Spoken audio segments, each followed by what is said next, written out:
Maayong adlaw, katawhan sa Dios sa Archdiocese sa Osamis. Sa ngalan sa tong talahoron nga Arsobispo, Archbishop Martin Sarmiento Humuad, Didi, ug uban sa mga kahugpungan sa mga kaparian sa tibok lokal nga simbahan sa Osamis, kini ang inyong amigog higala, Father Mark Julius Casaba sa Monte.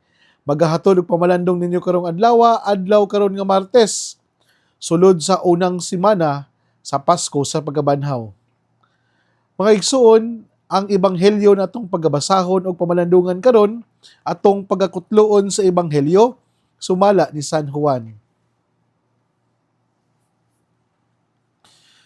Naghilak si Maria nga nagbarog didto sa gawas sa lubnganan, unya mitikubo siya aron paglili sa lubnganan ug nakita niya didto ang duha ka anghel nga nagbistig puti ug naglingkod sa dapit nga nahimutangan sa lawas ni Jesus.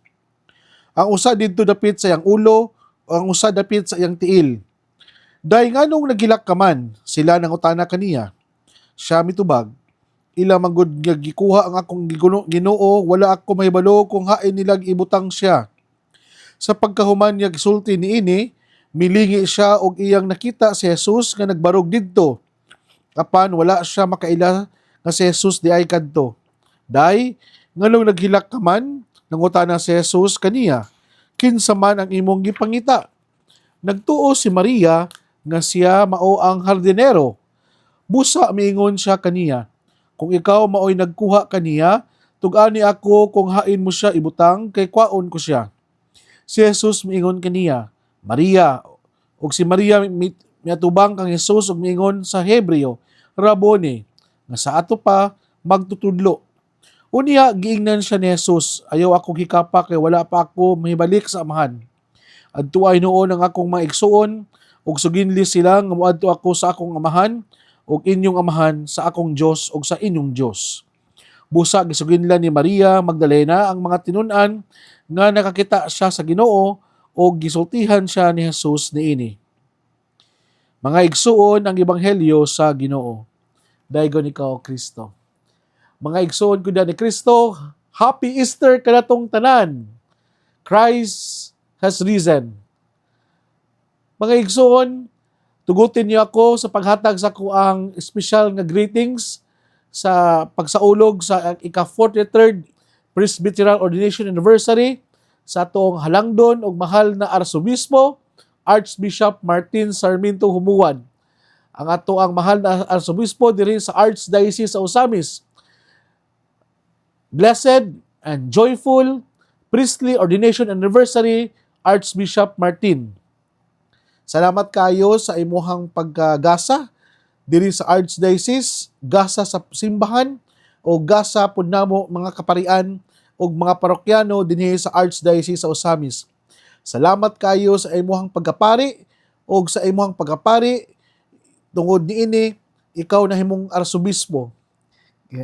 Mga igsoon, ang for 43rd o 43 years or more sa pagpangalagad ni Archbishop no sa simbahan, isip pari or isip obispo, makaingon kita na daghan na og mga kalag nga iyahang natabangan nga mapaduol balik ngadto sa Ginoo. Daghang mga tawo nga na renew na mura bitaw nakaamgo sa ilahang mga sayop tungod dagi sa iyahang pagkamahanon, tungod sa iyahang pagkamasinabtanon ug labaw sa tanan, tender as a mother but tough as a father. So nindot pagud pud no nga inana ang usa ka discipline sa usa ka pamilya nga naapod ang tenderness ug naapod ang toughness in order for us to strike the balance nga kana bitawng kabalo pud ta nga kana bitawng dili ra pud sobra ra pud kayo ka-pampered ang gialagaan. Ug mao na akong nabati nimo Bishop, Archbishop sa imuhang pagkaamahan sa atong arch sa ato ang simbahan na ang tenderness ug naapod ang kanang straightforward nga paghimo og mga desisyon nga para nimo mao ni makaayo sa simbahan ug sa taong maong gidisiplina. Salamat kayo ana Archbishop nga sa imuhang pagtudlo kanamo nga dili bitaw lonlon ra pod nga kanang murag ayuhon na pud kayo og kanang kuan, spoiled, dili pud pwede nga stricto ra pud kayo, dili ta. Unsa ang mas makatabang sa individual? Grabe taw ang imong approach sa mga bishop nga nang ah, indi, ah, gi gi-handle mi nimo according sa amo ang pagkatao. Dili bitaw ka og kana bitong unsa imong tinagdan sa tanan, mao ra gyud tanan. Depende pod sa amo ang personality, depende sa amo ang need, depende sa amo pong dynamic, mao pod nang imong pag-handle sa moa. So, salamat kay Archbishop bisan pa man og mag almost 3 years na ko diri sa Archdiocese sa Osamis. Dayon imo kong gi-incarnate atong miaging December 2025. Usa sa mga greatest gift nimo nga ako na fulfill po nako no, na ako nahimutang nako sa akong pagkapari. Salamat kayo Archbishop diana nga the fullness of your priesthood na imuhang gipaambit diri kanako. Ako nakahatag kini nako og peace of mind and peace of heart ug tungod sa imuhang pagapari ug tungod sa imong pag-obispo na nahimo kang grasya personally para kanako. Usa ka nga giandam sa Ginoo nga arang mutabang pud nako sa ako ang journey sa ako ang pagapari. So ako ano ko maning giingon maigsoon gyud ni Kristo nga matag usa gyud nato sa tong kinabuhi no. Naa gyud gipadala nga instrumento ang Dios para ikaw matagaan niya og chance nga ikaw mahimutang og mahiluna pud diya sa imong kaugalingon.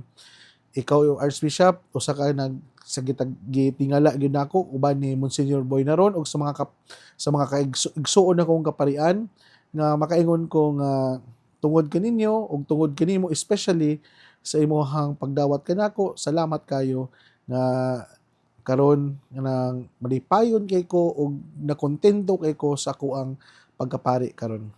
Og kana po nang ako ang nakita kanimo sa imong pagkapari Bishop nga you're always smiling, you're always give your best diya sa mga misa o diya sa paghatag nimong mga sakramento diya sa katawhan sa Dios. Salamat sa imong pagkapari Archbishop Martin Sarmiento Humuad o salamat usab sa imong pagkaamahan. Mga igsoon ko na ni Kristo, ako ang pagtimbaya usab sa ato ang mga amigo higala nga kanunay gyud sila nga nag-remind kanako nga malipayon sila na maminaw no sa ato ang pamalandong. Dahil na kudugayon pa ang ato ang mga amigo higala diha sa Mercury Drug Katadman Branch o Mercury Drug GP Rizal Main Branch. Salamat kayo sa inyong pagka-mainiton o maabiyabihon nga pag abi-abi kanako. O kabalo ko, usa sa ato ang mga avid listener karon ng mga pari, si Father Evan Pudyutan, naminaw kanako karon. So, maayong buntag diya, Kuya Shark. Hina, sa mga igsuon ako mga kaparian nga naminaw karon, asaman mo, Buenos Dias kanatong tanan. Mga igsuon, nindot kayo ang natuang pagbasa karon no nga naagyapon kita in the season of Easter sa pagkabanhaw ni Jesus nga si Maria Magdalena sa dihang miadto siya sa lubnganan nag-uul kay siya naa kaniya ang kanabitong kasub-anan nga sa dihang nakita niya nga ang lubnganan wala nay sulod. Nagtuo gid siya nga gikawat, nagtuo gid siya nga ang lawas ni Jesus nga kanabitong nawala didto because of stolen by someone. Magsuon ang encounter ni Maria Magdalena o ni Jesus usa ka encounter nga nagpahinumdom kanato nga usahay lisod kay nato ma-recognize ang usa ka tawo kung kita nabutaan sa ato ang mga negatibong pagbati. Usahay dili ta makakilala dayon niya tungod kay naatay ana bitawng image nga nagpreoccupied sa atong hunahuna. Nga kato nga image nagtuo ta nga kung magkita tagbalik mao gyapon to na image ang ato ang makita ug masaksihan. Siguro makapangutan ta why Mary failed to acknowledge Jesus right there and then. Ngano na accuse man niya ang si Jesus as a gardener, usa ka hardinero. Siguro makaingon ta nga ang image nga naa sa hunahuna pa ni Maria Magdalena is different na sa image sa resurrected face of Jesus. Mao na nga lisod siguro kay nato mailhan ang usa ka tawo no kung siya gikan na sa kabag-uhan. Mobitaw na nga kana bitawng mga igsuon nato nga gikan nagbakasyon, gikan sa laing nasod, dayon na ay mga nausab nila, dayon ang ilahang panagway na murag na naan kayo, kanang hayag kayo, tungod siguro o naputi ba sila or mas nagwapa ba sila, mas nahamis ba sila, then makakita tagbalik murag duha-duhaan tang mamansin nila tungod kay sa ilahang pagbalik na mas na-blooming man sila. Wala dili ta katuo ba nga naa ay transformation o ganang kabag-uhan nga may tabo sila physically. Ang punto lang ako siguro mga igsuon, ang last image ba nga nakita niya si Jesus, katubi ang Jesus nga puno og dugo, puno og kanang mga kuan, nga bitong dili maitsura ang dagway ni Jesus tungod sa kasakit na iyahang nahiaguman. So tuod man, dili ma-imagine dayon ni Maria Magdalena na ang resurrected Jesus wala any stain of blood nga na siyang dagway, any stain of kanang kasakit, any ano bitong bakat ng kanang pain and suffering sa mga dagway. Diba? Grabe ba itong kasakit nga last image nga na-register sa memory ni Mary Magdalene nga makaingon ta nga dili pa nato ma-blame dayon si Mary Magdalene kay mao toy last niya nga imahe na mo'y na nakita niya ang si Jesus sa buhi pa, full of blood, full of anang mga wounds, in pain, in suffering, nana. Then karon resurrected gud si Jesus no, no more pain, no more suffering, blooming siguro no, dayon kana bitong malipayon or kanang na a sense of kanang kuan contentment and happiness. Sa to pa mga igsuon, importante gyud ay nga ang ato ang image nga ibutang nato sa tong nahuna, dili ta magpabilin lang sa image ni Kristo dadto sa iyang kasakitan. Kay lisod kay nato mailhan si Kristo kung siya tinuod ba gyud na banhaw, kung wala tay image niya ang Kristo nga kana bitawng at peace ba. Ang punto na ko mga igsuon no, na kana bitawng sa paghatag nato og higayon nga ang atong mga higala og amigo nga dugay natong wala na nakita, dili nato sila put into the box. We always give them chance nga kaning mga tawhana later on ganahatag sa dili mausab gyud ni ilang panagway, mausab gyud ni ang iyahang physical or iyahang ipagasya. Ug dapat andam ta ni ana. Usahay kay masyak man ta dayon nausab dagi siya no, dili na lagi mamansin, dili na lagi dayon siya nang smiling sa una kay nala man na siya. No. We always put the person in a dynamic na mausab gyud, lagi kausaban gyud mahitabo niya sa iyahang better version. Mao na nga ang pagkabanhaw ni Jesus, usa ka pahinumdom nato na lisod kita maka-acknowledge ug makaila kaniya kung nagpabilin niya punta sa image diha sa image niya sa iyahang pain and suffering and wounded Jesus. Siguro mga igsoon gyud ni Kristo, unsa naman ang ato ang nagpabilin karon nga imahe kung kita makakita na ni Jesus face to face. Unsa mga klase nga imahe ang ato ang ma-picture out kung kita makailan pakipaghimamat na ni Kristo diha sa atubangan nato.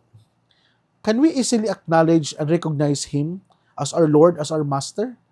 Na dili katong Jesus nga duguan, dili katong Jesus nga nag-antos o nagpakasakit lang, kundi ang Jesus pod na naa ang serenity, na ang calmness, ug naa ang welcoming Jesus. Mga igsoon, kani mo reflect bini sa ato ang disposisyon. Kay si Mary that time, kanang ang iyahang pagbati down kay siya.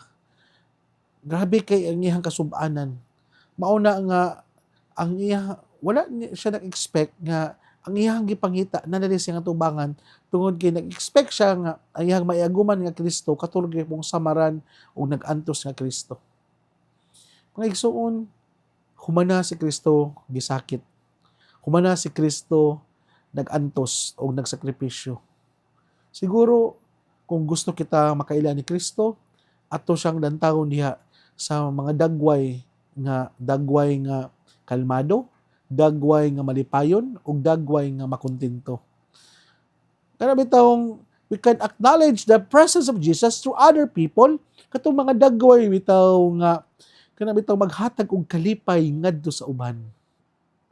Ug para nako timely kay nino as we celebrate the priestly ordination anniversary of our beloved Archbishop, kini usa ka pahinumdom kanamo isip mga pari nga unsa pud nga imahe ang amo ang gidala ngadto sa katawhan.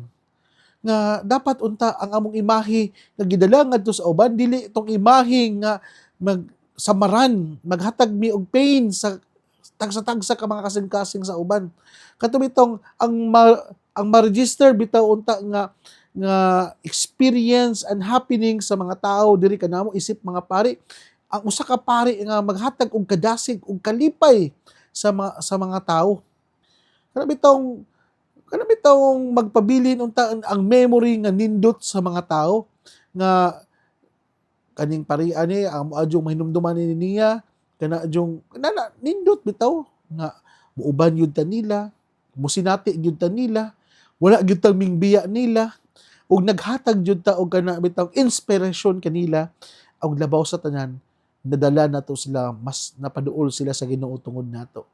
Kana unta nga memory nga ma-register nato sa hunahuna sa mga tawo mga igsuon. Mapari man sa tag sa dili na ordinahan tag sa wala, inana unta nga klase nga memory ang matisok nato sa mga hunahuna sa mga tawo nga atong nahimamat sa ato ang kinabuhi. Nakana bitong makakita sila nato, they see Jesus in us. Dili tong suffering Jesus, kundi the resurrected Jesus nga usa ka Jesus nga naghatag og bag-ong paglaom, usa ka Jesus nga naghatag og bag-ong kinabuhi, ug usa ka Jesus nga naghatag og inspirasyon nga magpadayon kita sa pagkinabuhing balaan. Ay nanaunta mga igsuon.